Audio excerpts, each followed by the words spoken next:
Orang kalau menjawab pertanyaan itu termasuk bagian dari solving problem, memberikan pencerahan jawaban masalah gitu. itu kan orang kalau mau nyewa pengacara itu kan pakai per jam, Bang Hotman. Mungkin kalau sama Bang Hotman per detik bayarannya mungkin. Kemudian susah orang mau jumpa pejabat. Jadi ketika Abang kasih fasilitas begitu, kemudian saya tengok Abang begitu langsung ada masalah, Abang bilang, Pak Menteri, para pejabat, tolong ini masalah. Terus Abang ngomong gitu, ada rasa takut nggak? Ada cemas nggak? Sebagian besar berhasil. Saya kasih contoh, sudah banyak kasus pemerkosaan yang semula penyidikannya lambat, akhirnya sesudah saya viralkan langsung diproses. Bahkan baru 2 minggu lalu ada seorang ibu datang nangis-nangis karena putrinya yang masih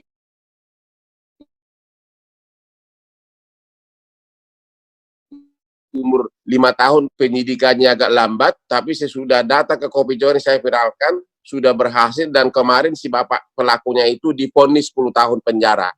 Sama juga di daerah Priok, pernah umur gadis 14 tahun, diperkosa sampai oleh seniornya di Pramuka, dan dia tidak berani mengadu. Sesudah saya viralkan, akhirnya si pelaku itu sudah divonis 9 tahun penjara. Jadi sebagian besar berhasil, kecuali lawannya terlalu kuat, lobinya kuat, ya memang nggak berhasil gitu. Tapi kalau memang kalau memang hanya karena kurang perhatian dari aparat, bukan karena lobby yang kuat, hampir semua berhasil dari Kopi Joni. Apa sebetulnya yang Abang rasakan? Apa yang Abang cari lewat itu? Kalau untuk duit sudah ada, untuk populer sudah terkenal, untuk follower sudah berlebih-lebih. Apa yang Abang cari? Apa yang Abang rasakan melalui menolong orang kesulitan di Kopi Joni? Motivasinya sama sekali tidak ada niat untuk terkenal, karena saya sudah super terkenal. Motivasi saya semula berkantor di Sudirman. Saya 22 tahun berkantor di Sudirman. Cuma karena ada pembangunan kereta api bawah tanah, akhirnya saya pindah kantor saya ke Kelapa Gading. Jadi cuma 5 menit dari kantor saya ke rumah saya. Karena waktu paginya banyak waktu, biasanya kan ke Sudirman itu macet. Sekarang kantor saya sudah dekat rumah, maka pagi itu saya ada waktu ke suatu warung pinggir jalan namanya Kopi Joni. Ya. Saya suka ngopi, dan rekan-rekan artis selebriti yang biasanya selebriti itu kan walaupun tampang selebriti kan, tapi sebagian besar nggak sanggup bayar pengacara. Jadi pada datang ke sana gratis, ya. Otomatis wartawan juga datang, ya. Meluas. Akhirnya, jadi sama sekali tidak ada maksud untuk popularitas, karena biasanya orang mula-mula lulus fakultas hukum, dia kerja di LBH seolah-olah pahlawan masyarakat, tapi sebenarnya karena dia belum dapat pekerjaan. Kalau saya udah 36 tahun jadi lawyer sukses, tapi karena melihat betapa banyaknya demand permintaan seperti itu, kadang-kadang rakyat itu hanya curhat aja, hatinya sudah tenang. Akhirnya minggu saya layani. Cuma gara-gara Kopi Joni ini udah 3 bulan nggak bisa ketemu lagi. Gara-gara corona. Seandainya nggak lockdown nih Bang Lukman, Bang Hotman, seandainya normal nih suasana, saya yakin nih Bang Hotman, saya yakin mungkin Pak Novel Baswedan mungkin datang juga ke Kopi Joni. Pasti dia nanya, Bang Hotman, kok bisa orang menyiram nggak sengaja? Kira-kira gimana tuh Bang? Saya nggak paham secara hukum. Ya, itu banyak pertanyaan. Tapi karena saya kebetulan tidak terlalu mendalami kasusnya, tapi memang di IG saya sudah ribuan orang mempertanyakan itu. Jadi diminta memberikan komentar. Cuma karena masih proses persidangan, saya belum bisa komentar. Tapi di antara yang sulit untuk saya yang bodoh masalah hukum konvensional nih Bang Hotman, yang sulit saya percaya untuk itu nggak sengaja itu bangun pagi itu kan payah Bang Hotman. Masa iya bangun pagi membeli air kerasnya lagi kan? Nah itu, tapi karena Bang Hotman belum mendalami, saya nggak bisa juga maksa Bang Hotman. Saya ada pertanyaan Pak Ustadz yang mau saya tanya. Dalam bidang kepengacaraan seperti yang saya alami ini, ada namanya solving problem out of the box. Artinya apa? Karena jam terbang yang tinggi, kita kadang-kadang kalau suasana kejepit, selalu otak itu mutar sendiri, cari jawaban, memuaskan lawan maupun perdebatan di sidang karena kita sudah terlatih untuk itu. Apalagi kalau pengacara itu ada yang pengacara lahir dari kandungan. Saya yakin saya sudah lahir dari kandungan ibu saya. Kalau ada kan born to be a king, saya born to be a lawyer. Saya mau tanya Pak Ustadz karena ciri khas seperti itu juga ada sama Pak Ustadz. Saya perhatikan kalau Ustadz itu menjawab persoalan orang selalu ada solving problemnya yang keluar otomatis dari pemikiran Pak Ustadz. Apakah itu dari pengalaman terlalu lama ceramah, atau memang instingnya Pak Ustadz yang tinggi, atau memang sudah lahir sebagai Ustadz, atau bagaimana? Atau pendidikan sekolah? Out of the box thinking namanya. Saya kira Abang sudah menjawab sendiri pertanyaan Abang. Yang pertama kadang pertanyaan itu berulang-ulang, Bang. Itu juga. Yang kedua, karena saya dulu sekolah di Mesir, itu masuk kelas nggak boleh bawa kertas, cuma bawa satu pena saja. Kalau kita mencontek, kita mesti hafal itu semua. Kalau kita mencontek ketahuan, visa kita dicabut, di deportasi.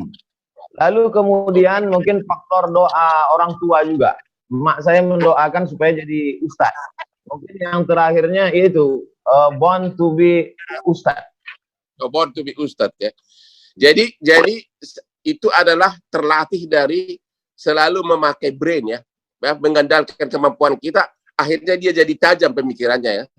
Artinya ibarat air, kalau dia mengalir, dia pada saat dia air itu kejepit, akhirnya dia mencari alurnya sendiri, begitu kira-kira. Setuju ya?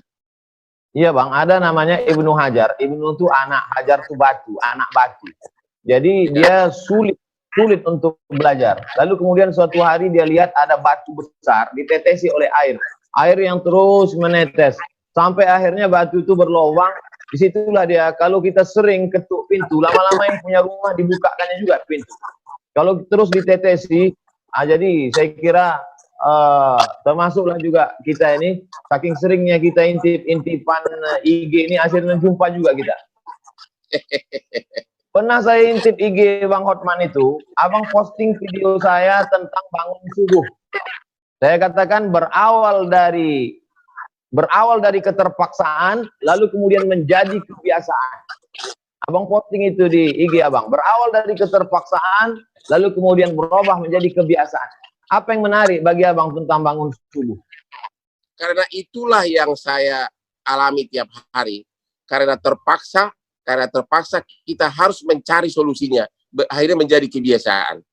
Itulah saya itu, kalau saya kan selalu real case tiap hari. Tiap hari case itu tambah satu, besok tambah satu, sementara ratusan perkara masih pending di Mahkamah Agung, pending di sini, sehingga otak kita itu menjadi seperti legal mind istilahnya.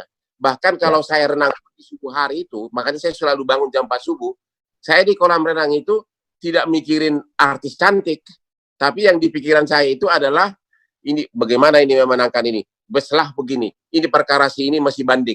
Otomatis itu berpikir terus. Karena apa? Terpaksa. Karena apa? Kita udah terima honor, tanggung jawab. Akhirnya otak itu lama-lama jadi terbiasa. Kalau orang lain kan mikir, gimana caranya nangani ratusan perkara pakai gitu. Memang kelihatannya susah, tapi kan udah terbiasa, itu menjadi enteng.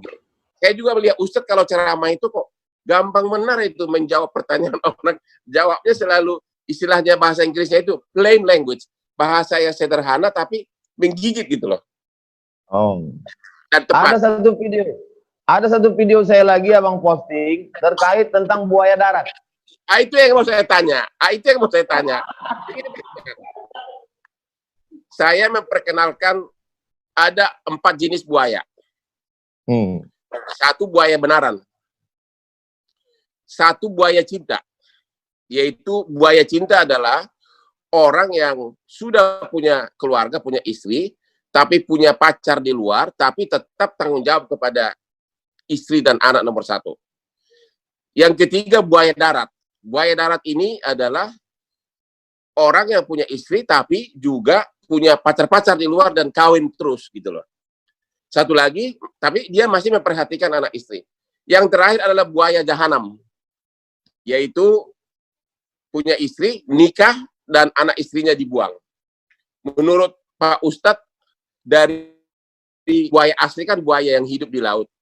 Dari buaya cinta, buaya darat, buaya jahanam, ada nggak satu yang buaya cinta masih bisa dibenarkan nggak? Secara agama maupun secara moral.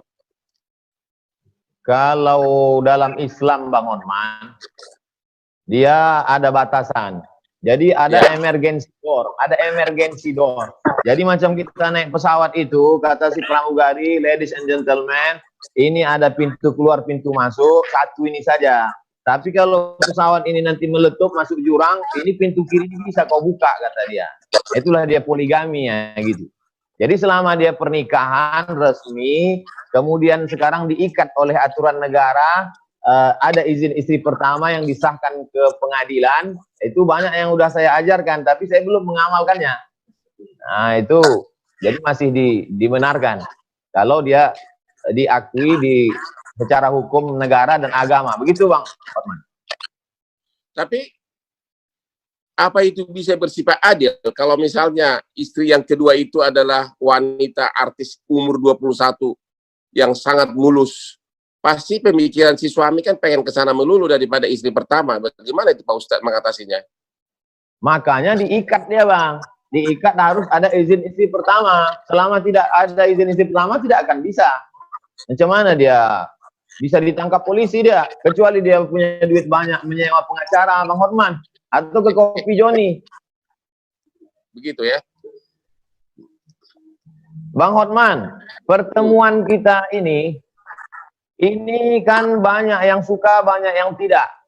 Bang Hotman punya lovers, banyak sekali. Abang ada cemas nggak? Tiba-tiba nanti lovers abang menjadi hater. Saya sudah merasakan itu di IG saya itu sudah banyak yang mengkritik. Ngapain sih katanya? Ya, ngapain sih? Itu beginilah. Tapi kan saya melihat bukan soal pro dan kontranya, saya kan hanya mau substansi berdiskusi.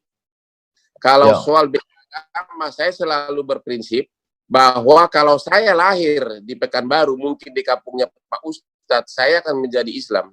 Demikian juga kalau Pak Ustadz lahir di kampung saya di Tapanuli, bisa-bisa Pak Ustadz juga masuk keluarga Kristen. Atas dasar itulah saya mengatakan kadang-kadang saya beragama itu adalah bagian dari kodrat saya lahir di dunia. Jadi tidak ada alasan untuk membenci agama lain. Makanya saya itu sangat dekat dengan berbagai pesantren. Walaupun nama saya marga saya Hutapea, saya sudah dapat gelar Gus Lora, Gus dari Tebu Ireng, ya, di Jombang, ya. Saya juga dapat gelar Lora dari Ketua PBNU, dan saya sudah berapa kali ceramah di Tebu Ireng, kemudian juga di Lirboyo di Kediri, dan bahkan di Padang. Dan di situ saya melihat bahwa kehidupan di pesantren itu ternyata beda total dengan anggapan orang luar, seolah-olah pesantren itu adalah tempat di mana para aliran keras begitu loh. Ya, saya pun begitu juga Bang Hotman. Karena pro kontra. Jadi saya katakan saya dengan Bang Hotman dipersaudarakan, pertama sama-sama manusia, bukan buaya. Kemudian yang kedua, kami sama-sama orang Indonesia. Kalau bahasa agamanya ukhuwah wataniyah, bersaudara karena sebangsa setanah air. Yang kedua ukhuwah insaniyah, bersaudara karena sama-sama manusia. Lalu kemudian dimanapun kita lahir, lalu setelah dewasa dalam ajaran agama saya diajarkan untuk mencari, untuk meneliti, dikasih Tuhan akal untuk berpikir. Lalu kemudian dalam Quran itu ada namanya surat Al-Mumtahanah ayat 8. Isinya, kalau orang yang berbeda agama denganmu itu tidak mengusirmu dari kampung halamanmu, tidak membunuhmu, tidak memerangimu, tidak mengusirmu, maka kau balas dia dengan dua. berbuat baiklah engkau kepada dia dan bersikap adillah engkau. Oleh sebab itu, ketika abang menawarkan ke Kopi Joni dialog, saya merasa saya perlu merespon. Saya merasa perlu menjawab. Jadi ini sebagai jawaban saya, mudah-mudahan silaturahim kita tetap terjalin, insya Allah. Kebetulan Ini saya biasanya dialog itu tidak menulis pertanyaan, Bang Hotman. Tapi malam ini saya khawatir salah ngomong, jadi saya tulis. Oke, Pak Somad ini kan sudah banyak fansnya. Jadi apapun yang diucapkan itu sering bisa kadang-kadang sensitif. Ya. Itu bisa mengandung pro dan kontra, terutama yang berbeda agama, seperti mungkin saya juga ngikutin ada pro dan kontra sebelumnya, tapi saya tidak mau membahas itu, ya. Tapi dengan peranan Pak Somad yang sudah banyak fansnya itu, ya saya juga menyarankan agar lebih lembut, lebih akomodatif gitu loh, terhadap yang juga beda agama, sehingga lebih banyak fansnya nanti gitu. Begini Bang Hotman, saya ini dari kecil bertetangga, berkawan, datang ke rumah, bertamu dengan orang berbeda agama. Karena saya di Sumatera Utara, Kabupaten Asahan, Kisaran. Jadi satu gang itu macam-macam agamanya. Lalu kemudian setelah saya belajar agama, saya ceramah. Ceramah itu ada yang tablik akbar di tengah tanah lapang, ada di stadion. Jadi bisa dengar ceramah saya satu persatu. Adapun yang diviralkan orang itu konteksnya pertama di dalam masjid. Sholat subuh, menjawab pertanyaan orang. Dan itu sudah kira-kira 4, 5, atau 6 tahun. Saking lamanya saya pun tak ingat entah kapan. Di dalam masjid, tidak untuk publik, menjawab pertanyaan orang. Nah, jadi itu perlu saya jelaskan kronologisnya karena kita video ini kadang dipotong-potong. Nah, saya pun tak ingin membahas itu sebagaimana Bang Hotman juga tak ingin membahas itu. Saya kira sudah saya clearkan. Terkait tentang saya lihat Bang Hotman mencuci obat pakai deterjen, kemudian pakai masker, kemudian melockdown diri. Itu sebetulnya Abang sedang mengajak apa dan gimana sebetulnya sikap terhadap corona ini? Saya tiap malam itu selalu nonton TV-TV luar negeri. Saya nonton CNN Internasional, saya nonton berbagai TV luar negeri. Saya melihat seperti di Amerika, sudah hampir 120.000 orang meninggal. Sehingga saya percaya bahwa tidak mungkin 120.000 orang meninggal hanya karena percikan ludah. Pasti ada cara lain yang membuat orang begitu banyak, yaitu antara lain melalui udara yang dari nafas dari si yang positif. Itulah membuat saya jadi parno sehingga mesra hati-hati. Itu sebenarnya karena saya terlalu banyak saya nonton semua kejadian di Brasil, di Italia, di Amerika, ya. Di Amerika sekarang sudah hampir 120.000. Nggak mungkin dong 120.000 itu kena percikan ludah. Pasti penularannya itu pasti di luar selain ludah pasti ada. Itu makanya saya apa boleh buat di rumah saya itu hampir di semua sudut ada sanitizer, ada semprotan. Udah nggak tahu deh, udah kayak parno begitu. Sekarang belum beraktivitas normal, Bang Hotman, masih di rumah saja. Justru dunia terbalik karena dengan corona ini mau tidak mau kan orang harus mencari lawyer terbaik kan.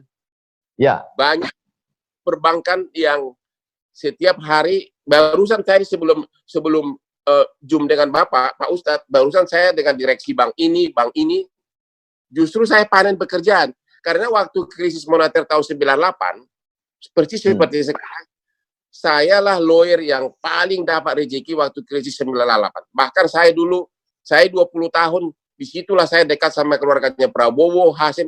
Perusahaannya Prabowo semua saya yang menyelamatkan dari kepailitan waktu krisis moneter tahun 98. Makanya sampai sekarang silaturahmi sama keluarga Prabowo sama Hasim tetap berjalan. Dan sekarang ini pun dengan adanya krisis moneter, krisis corona berakibat kepada banyak benar transaksi-transaksi menjadi terganggu, akhirnya butuh pengacara. Jadi saya sekarang kerja di rumah, kantor saya kan kebetulan dekat. Jadi anak buah saya di rumah, aku egois melindungi diri di rumah. Jadi OB yang selalu kirim dokumen. Dan kalau ada meeting, saya nggak mau, selalu pakai Zoom.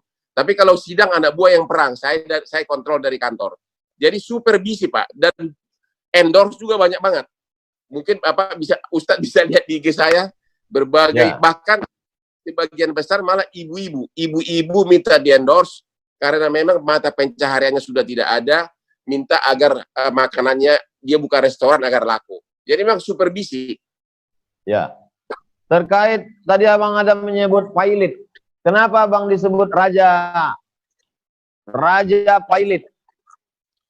Waktu krisis moneter tahun 98, sayalah yang menangani pertama kepailitan di Pengadilan Niaga.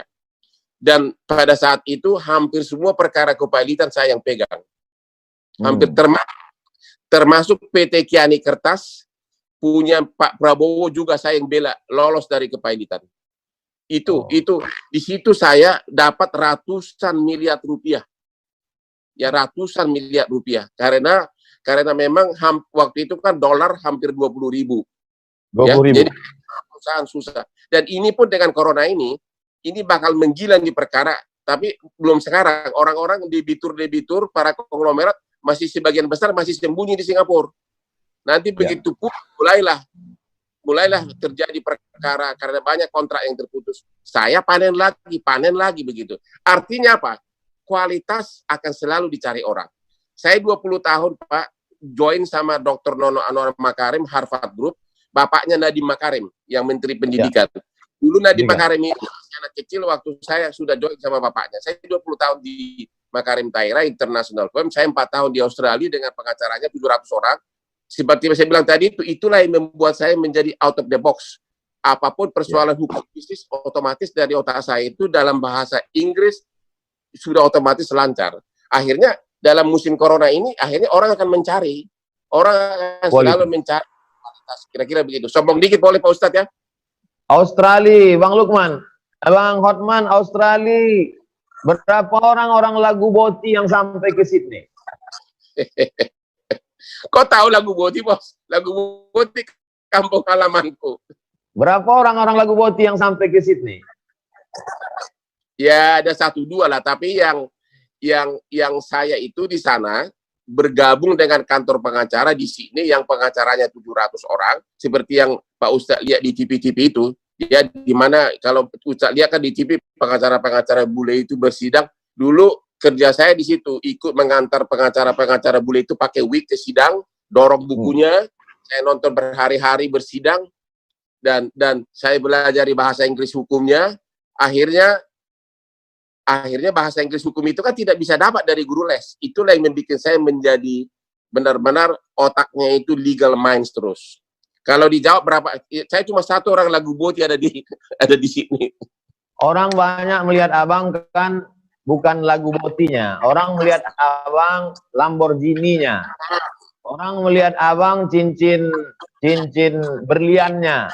Banyak orang melihat setelah sukses. Sampai ada anak ospek kuliah itu, dia tulis cita-cita jadi Hotman Paris Utapea.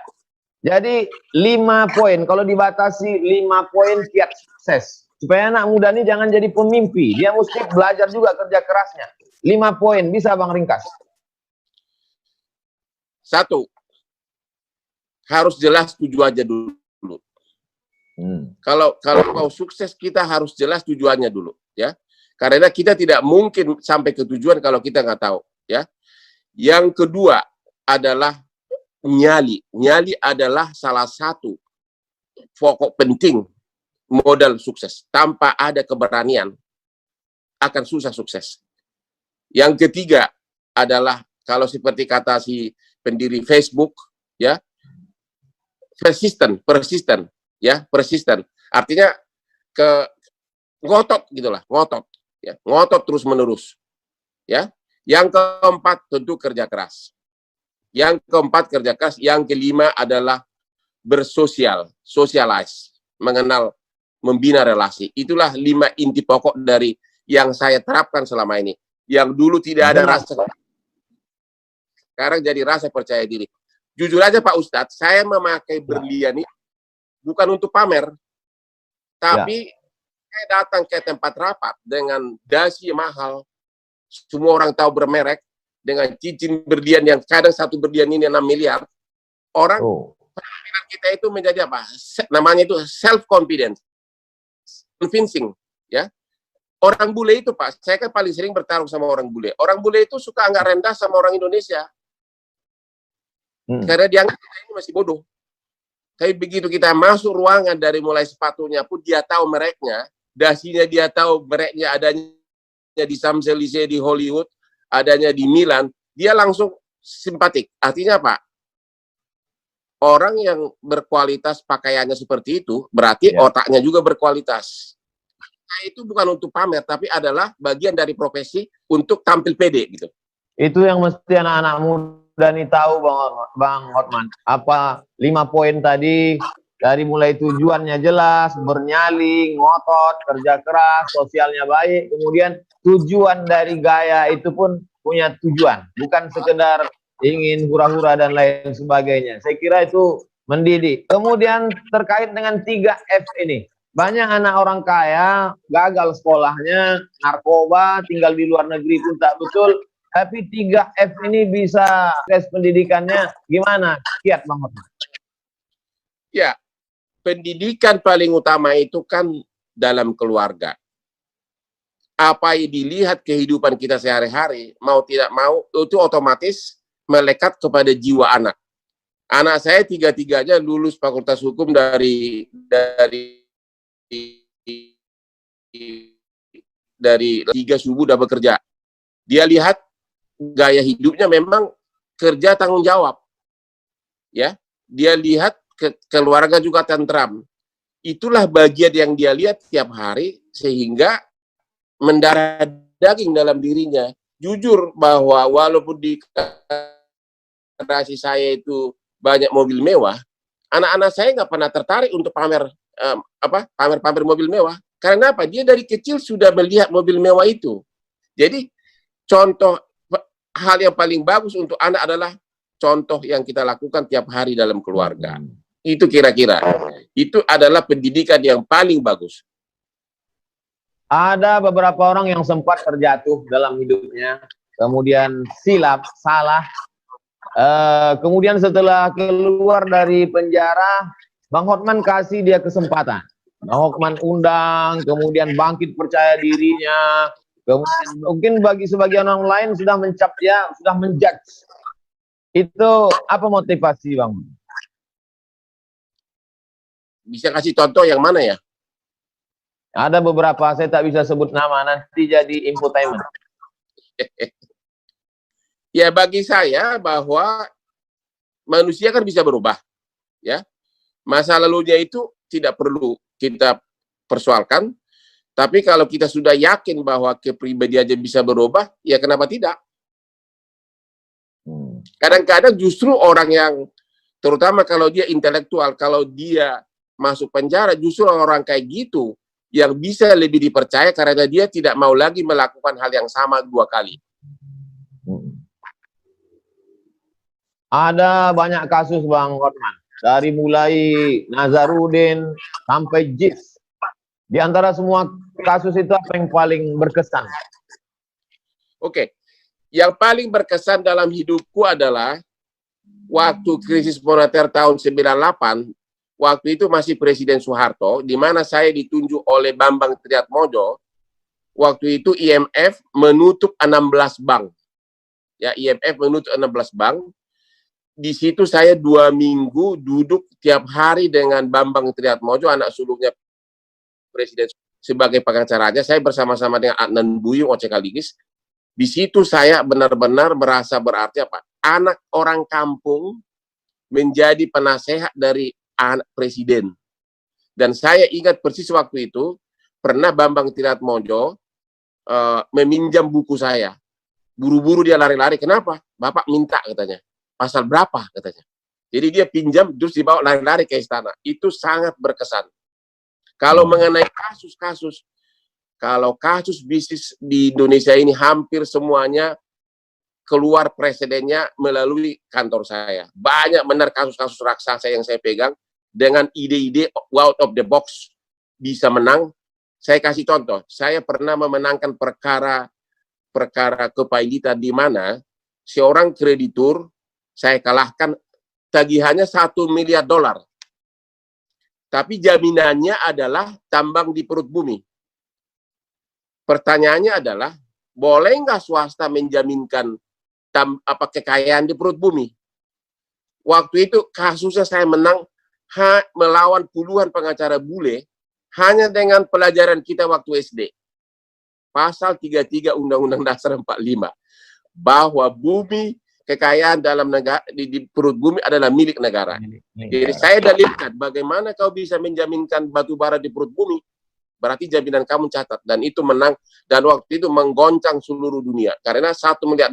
Saya masih ingat krediturnya adalah Bank Standard Chartered Bank. Dan itu hanya satu dari puluhan kasus-kasus yang saya pegang.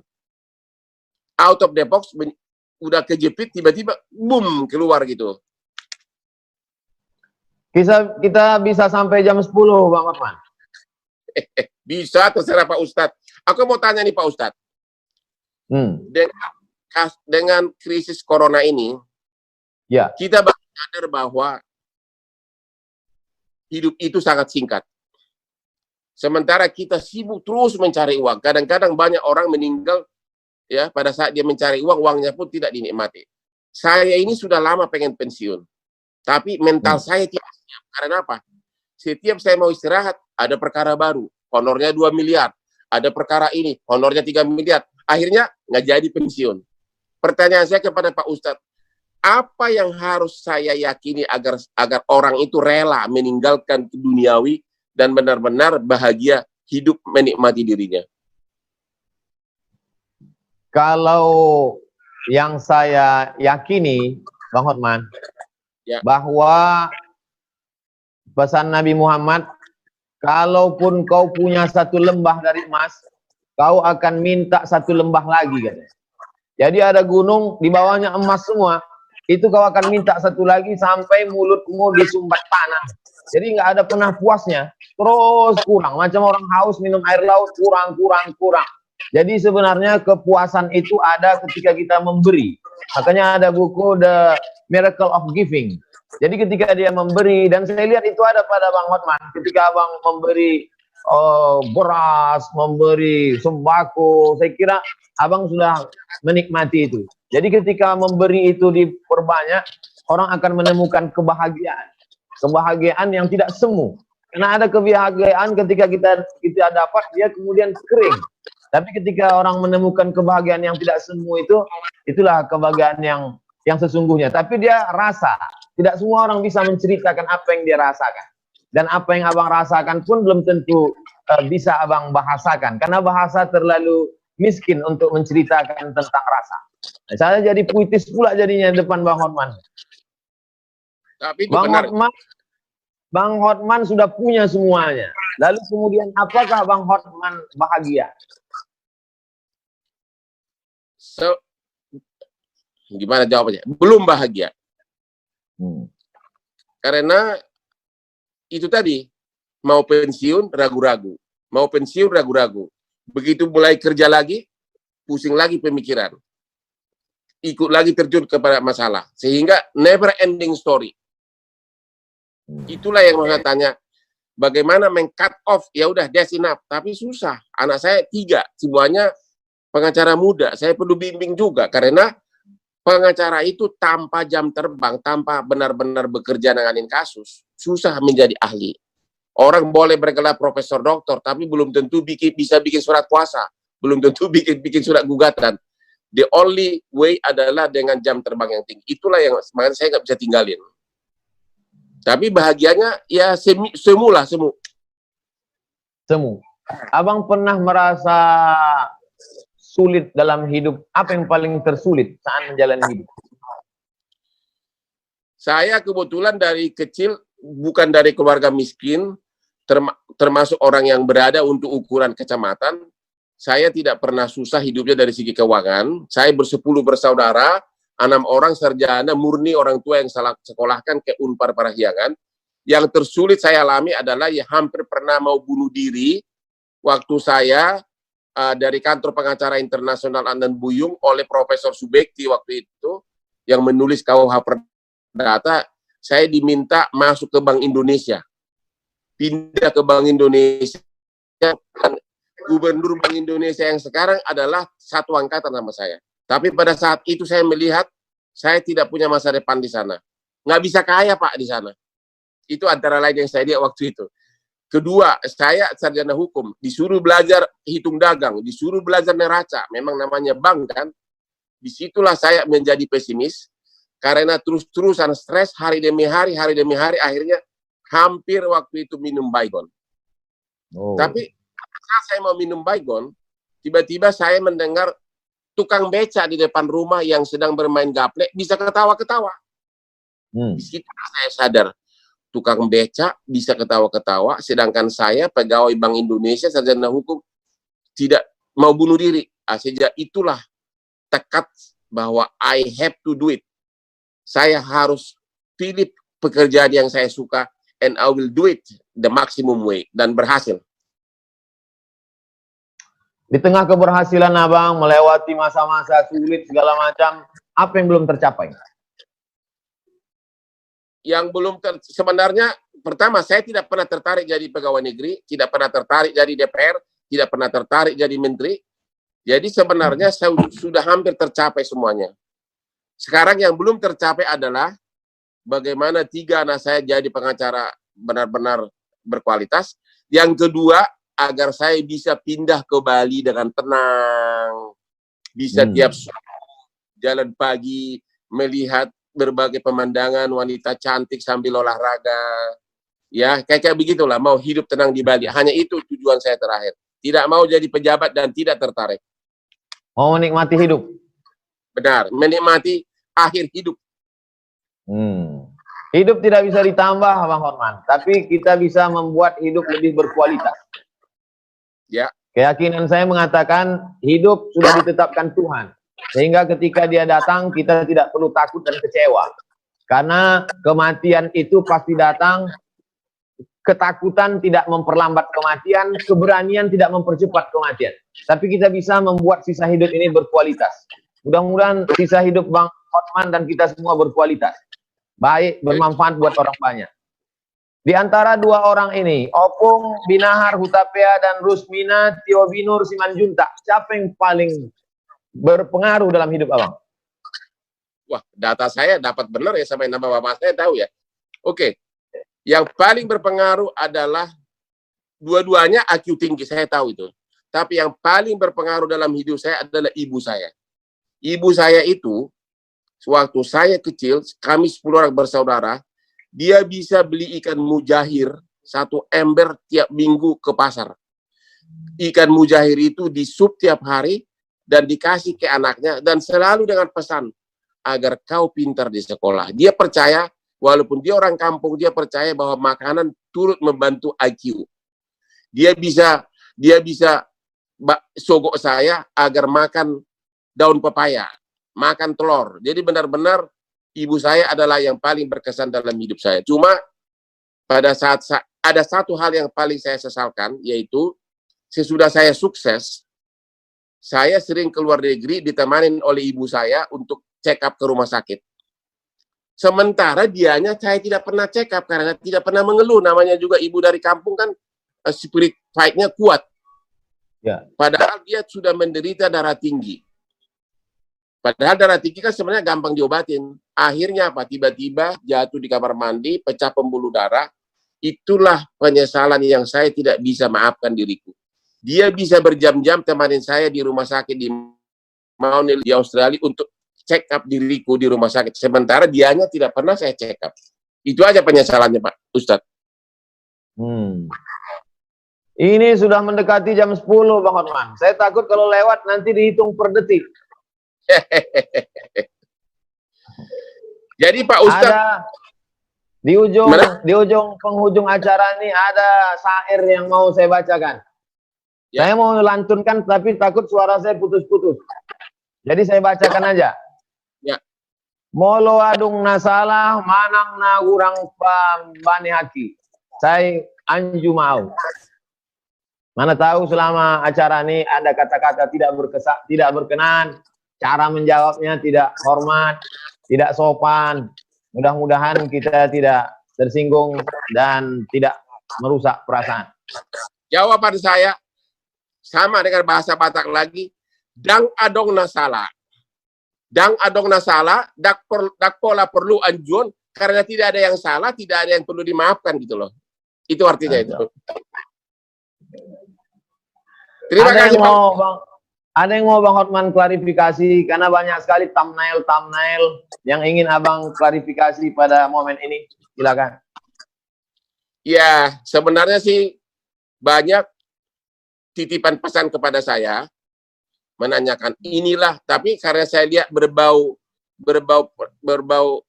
terkait dengan agama, saya tidak mau membahasnya di sini. Mungkin ada banyak pesan ke saya, tolong tanyakan kepada Ustadz atas ucapan-ucapannya masa lalu yang seolah-olah menyindir agama lain. Tapi kan Pak Ustadz tadi udah jawab.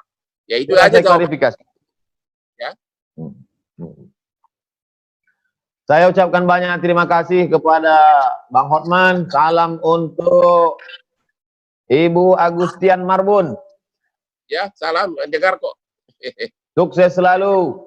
Mudah-mudahan kita bisa ketemu di lain kesempatan. Kalau datang ke Pekanbaru, jangan lupa kontak-kontak. Ketemu insya Allah. Terima kasih Pak Ustadz, Sobat. Terima kasih. Sampai ketemu. Ya. Nanti saya datang ke Pekanbaru, akan saya cari langsung Pak Sobat. Ya. Amin. Oke, saya Terima kasih banyak.